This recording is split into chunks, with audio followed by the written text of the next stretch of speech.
But I do want to spend a few moments reflecting on the Christmas story. One of the tragedies of becoming too familiar with stuff is that sometimes when things become too familiar, it loses its value. It loses its importance. When you think about the word Christmas is actually two words combined as one. The word Christmas is the word Christ, that's Jesus, that's our Messiah, and the word Mass. The word Mass means to worship. It's a celebration. It's a place where we go to adore something. And so when you combine Christ with Mass, you get Christmas, and it's the celebration and worship of Christ.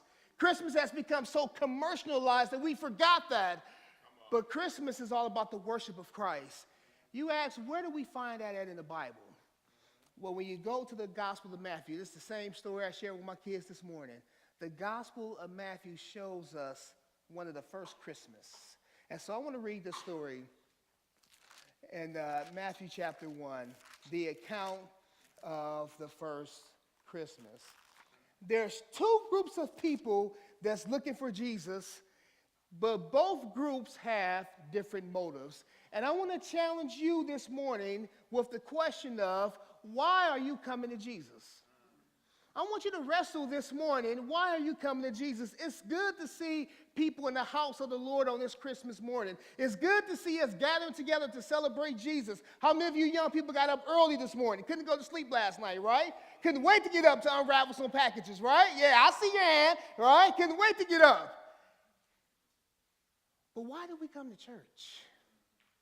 Why are we coming to Jesus? The Bible says in Matthew chapter 1, verse 18, starting at verse 18, the Bible says this: Now the birth of Jesus Christ took place in this way. I want you to notice in this story that you have two groups of people, and each group are identified by titles. You have, on the one hand, you have the wise men, the magi, and the wise men were considered in their day to be wise men, right? They were important people. They understood science and art, and they had all wealth of wisdom, and hence the name wise men. So you have one group called the wise men. Then you have another group led by a king named Herod. He's a king, and the Bible talks about how he summoned the chief priests and the scribes and all the religious elite. And both of these groups went on a pursuit to look for Jesus. The first group went to look for Jesus to worship him. The second group went to search for Jesus to kill him. Why are you searching for Jesus? I want to suggest to you guys this morning that nobody seeks Jesus for no reason. All of us are seeking Jesus for a reason. And the question I want you to ponder on this morning is, why are you seeking Jesus?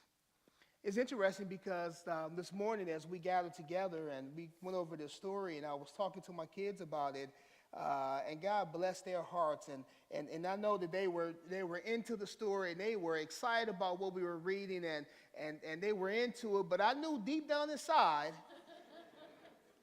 as much as they were into the story, and I believe they were. I mean, they were giving me feedback, they were answering questions, they were on it.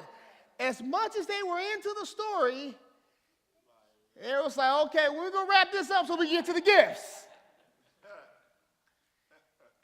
You know, sometimes I think we come to Jesus just to get the gifts. Sometimes deep down inside, we're like, I'm going through the routine. I'm going to go to service. I'm going to go to Jesus. But when am I going to get the gift? You know what's interesting about this story?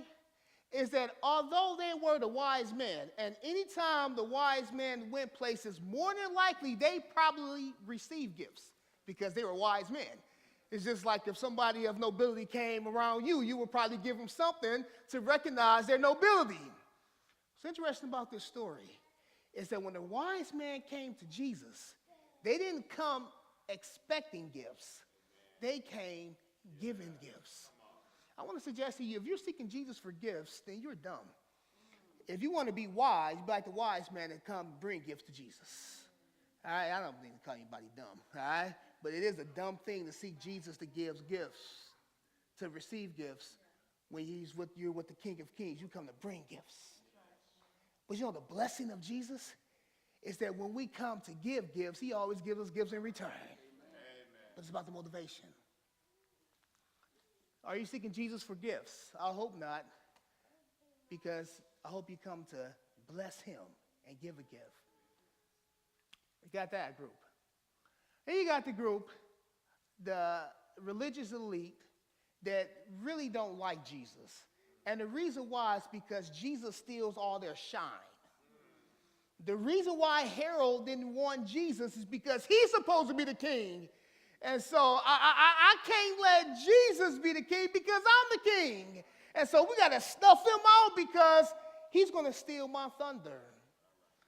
Let me just say you guys, so sometimes I believe people come to church not to celebrate Jesus as the king. Sometimes they come to church so they can be the king.